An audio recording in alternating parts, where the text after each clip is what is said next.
Holy crap, Shawn's making a pole vault vlog finally. It's been like forever, and all he used to ever do is make pole vault vlogs, and now he's finally making another one. It's probably gonna suck. Alright, when I took my break and I decided to do pole vault again, you know, I'll give it one last hurrah. Make it fun or move on to something else. I kind of looked at my training and I hated it. I look back to when training was going really well. In like 2013, first half of the year went great because I was listening to my body and I was just like, every day I'd go and kind of write the workout the day of. You know, I had an outline versus directions.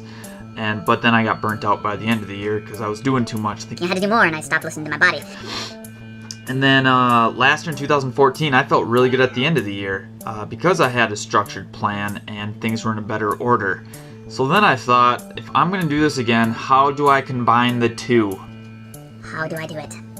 So the people who have been religious and following these, you kind of know that my biggest struggle was knowing when to do more or when to do less. Is it my body that needs a break, or does my mind need a break? Or am I overtraining or undertraining? I could never decipher that. How do I fix that? And that's what I'm about to tell you right now. Stay tuned. I found this really cool device called the Omega Wave. It used to be super expensive, and then they came out with a personal model. And since I am just one dude and not a team, I decided to give it a try. This has been my routine every morning for about a month. I go onto my phone, go to Headspace. I do the next Headspace thing for 15 minutes.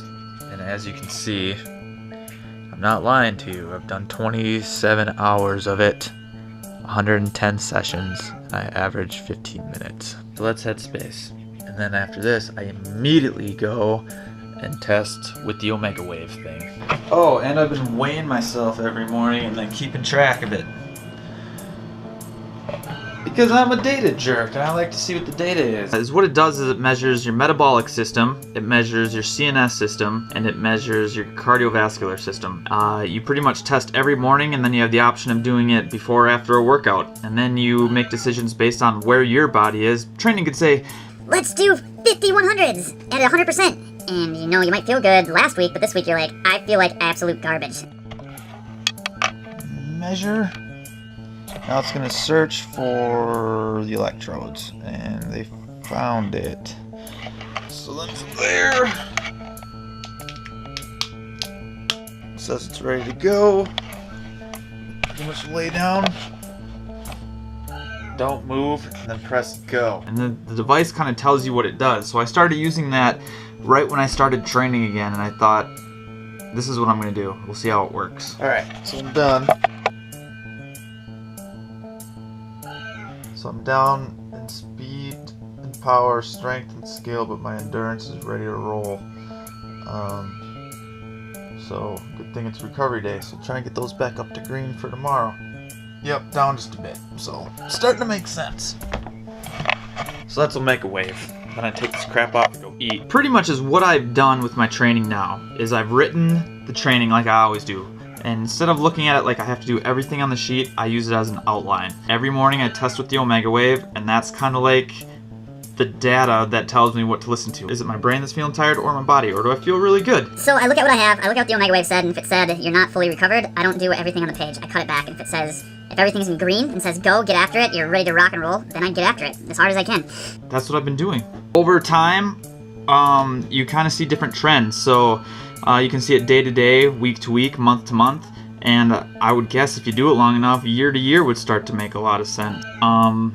Yeah, I like data. Shawn, you're a big nerd. What have you found so far with your Omega Wave device? The things that affect it the most are if I don't get enough sleep, everything drops. You suck today. Don't do anything. Number 2, if you don't drink enough water, it drops too. You're dehydrated. You should not be stupid and train hard today. You should maybe take it a little easier because you're dehydrated. Stress, like those days I feel kind of depressed and worn out, everything drops again, especially my CNS and my cardiovascular system just drops hard on those days. It's kind of crazy. But kind of cool because now I can see that things are actually causing it and it's not just my brain. Another really cool thing I found is that the days I thought were CNS days were probably CNS days at the beginning, but my body adapted to it. The heavy CNS days weren't CNS days anymore. It was affecting my cardiovascular system way more than CNS, my central nervous system. So instead, I decided to up the intensity. I started doing plyometrics with a weight vest.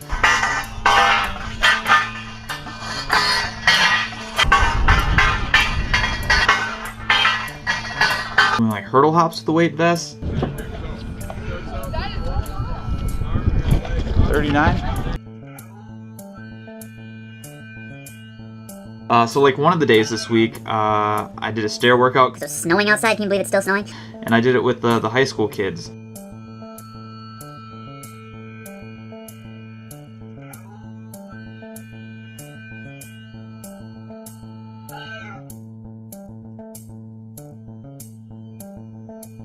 And it felt actually really good, and the next day my CNS was toast, so it worked.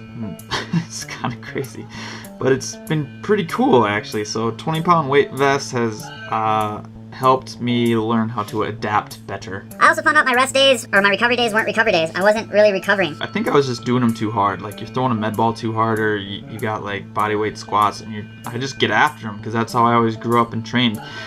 So what I did is I upped the volume and dropped the intensity. And then I started to recover better and feel good on those days where I wanted to get after my neuromuscular system more, my CNS. That was kind of eye-opening, because I didn't know that I wasn't recovering. Which that would make sense, so if your recovery days, you're not recovering, you're essentially just wearing your body down even more. So then when I decided to do weights, I decided to approach it the same way I did in 2013. I looked at... if anything hurt, just don't do it. I've read some philosophies that... Well, if your knees hurt when you squat, that means you're squatting stupid. I believe that to a sense, but maybe you're not ready to do squats because your body's firing patterns aren't in the right order or something like that. So I took out squats, I took out bench, I took out any overhead pushing, and I just decided to attack my posterior chain. So I started doing deadlifts, and believe it or not, I'm relatively strong doing deadlifts. I was doing like 5 sets of 5 at 315. It was like... That was not that hard. So that's been really cool, and I can actually feel it in my posterior side more than usually my quads or my lower back, which is kind of interesting. I know your lower back's on your posterior side, but my butt is getting bigger. Boom! And then I vaulted twice since I started training again. Once last week and once this week. First day went horrible. It was just really bad. My shoulders were hurt immediately upon pole vaulting. The Omega Wave said everything was down that day and I shouldn't do anything technical, but I was like, meh, we'll see what pole vault is, because I don't really have any data on it, so maybe it counts as a recovery day. Did not work. Everything went to shit, and I was pissed. Yep, maybe I don't want to do this, because pain's a hell of a motivator, including a motivator to not do your sport anymore. Then the second day, I just did 2 left straight pole drills. I was like, alright, if I'm going to pole vault, I'm going to do it without any pain, and I'm going to start back from the basics, just very easy. So I spent the whole day going from 2 lefts, just doing straight pole drills. I did the Steve drill. I call it the Steve White drill because he does it so good. And then I did the Caroline White drill because she has a drill that I don't see a lot of people do. And so I named it after her because I didn't have a name. And then obviously me and my old man just had fun playing with some different pole angles, because why not? I think I took like 50 jumps, over 50 jumps, and my shoulders didn't hurt, and they didn't hurt the next day. So I made the right call again.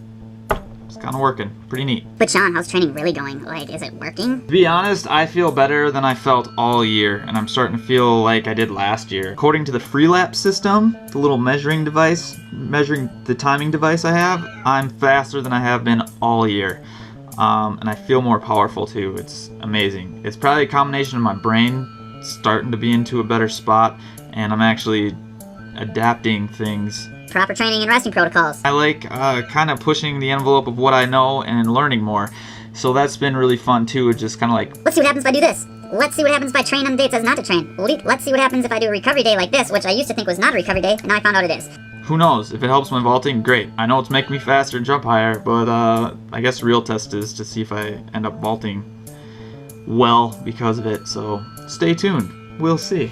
So that's what's been going on. Nothing too crazy, really. That's my training. A lot of cool stuff is happening. This week's my rest week. I have this idea of making a Team Hoot summer program. And I'll sell it on my website. And the idea is that it'll be cheaper than an individual program on there. There'll be training and weights. A coach told me this one time that it's what you do in the off season that makes who you are in season. And I truly believe that, and I think that's why I've had some success in the past. I think it'd be really cool to get a team of people all over the US or even the world, if there's people watching who want it, and they all do the same program, and then we'll connect all you guys and we'll hold everyone accountable to doing the program.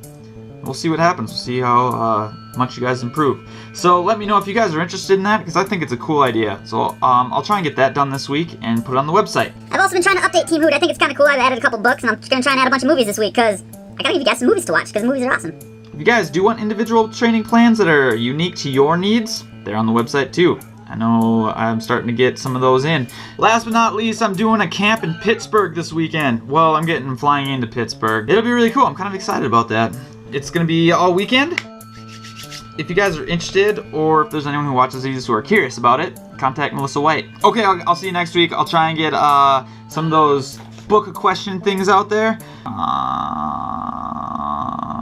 Okay, bye. Tim yells at me to go on the bow of the boat. I think it's the bow of the front of the boat. I'm not a pirate. I don't know what side's which. Point of the boat that Leonardo DiCaprio was on in Titanic. That side of the boat. So I ran to that side of the boat and stuck my GoPro over the edge, and you could see the dolphins swimming around and jumping up and down, and it was just amazing because the closer I got to the water, you could see these dolphins swimming back and forth, and then they'd kind of turn sideways and they'd see the red